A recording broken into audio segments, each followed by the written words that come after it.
Would you believe that sashimi and sushi, the iconic dishes of Japan, didn't originate from Japan?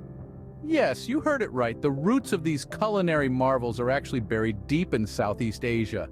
It all started with a method of preserving fish using rice and salt. This technique made its way to Japan, where it was refined and transformed over time. Now imagine this. The dishes that symbolize Japan's culinary excellence actually began their journey in an entirely different part of the world.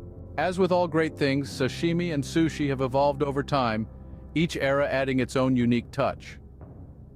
Our gastronomic journey begins in the Nara period, around the 8th century. The concept of sushi was introduced in Japan as a method of preserving fish.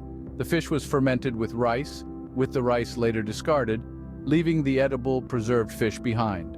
Fast forward to the Edo period, somewhere between the 17th and 19th centuries, and sushi began to take on the form we're familiar with today.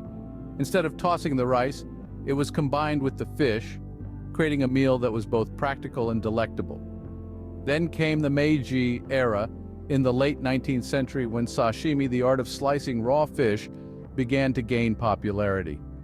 This was a time when Japan started opening up to the world, and with it, the world opened up to the delicacies of Japanese cuisine.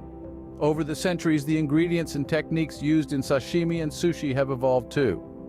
Where once sushi was a way to preserve fish, it has now become a canvas for chefs to showcase their creativity, playing with a medley of flavors and textures.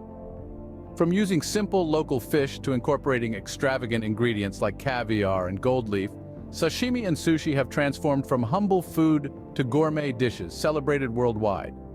From a preservation technique to an art form, sashimi and sushi have indeed come a long way. So, there you have it, a journey through time tracing the evolution of sashimi and sushi. These iconic dishes have a rich and varied history beginning in Southeast Asia, where fish was preserved with rice. Then, during the Nara period, this method reached Japan and evolved into something more akin to what we recognize today. The Edo period brought another transformation, as sushi started to resemble its modern form with fresh fish placed atop vinegar-seasoned rice. It was during this time that the fast food concept of sushi was born, bringing these delicacies to the masses. And let's not forget the Meiji period, when sashimi gained popularity. The practice of eating raw fish without rice became more common, and sashimi as we know it took root. This journey, spanning centuries and cultures, has resulted in the sashimi and sushi we enjoy today. Next time you enjoy these delightful dishes, remember the centuries of history and evolution that have contributed to every bite.